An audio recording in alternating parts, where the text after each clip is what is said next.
আমার বাড়ির সামনে দিয়ে বয়ে চলেছে ছোট্ট কোদালিয়া নদী। এই গ্রাম্য পরিবেশের মজা আমি হয়তো পৃথিবীর কোনো প্রান্তে গিয়ে পাবো না। আমার গ্রাম আমার ভালোবাসা, আমার গ্রাম আমার বেঁচে থাকার কারণ। এটি হলো আমাদের ধানের জমি। এই জমিতে জৈব সার বেশি ব্যবহার করা হয়, যেটি আমাদের স্বাস্থ্যের পক্ষে খুবই উপকার। আমাদের বাড়িতে ছোট্ট একটা পুকুর আছে যেখানে আমরা মাছ চাষ করি। তারই পাড়ে বেড়ে উঠেছে এই ছোট্ট একটা পেঁপে গাছ। যেহেতু পুকুরটা অনেকটাই ছোট, তাই সেভাবে বড় মাছ চাষ হয় না এখানে, তাই নিজেদের খাওয়ার মাছ এখান থেকে সংগ্রহ করি। এটি হলো আমাদের পোলট্রির ফার্ম। ওয়েদার খারাপ থাকার কারণে এই লাটে 400 থেকে 500 পিস পোলট্রি মারা গেছে।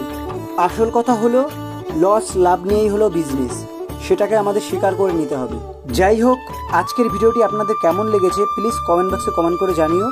আর ভালো লেগে থাকলে আমার এই চ্যানেলটি অবশ্যই সাবস্ক্রাইব করো। ধন্যবাদ, দেখা হচ্ছে পরবর্তী ভিডিও।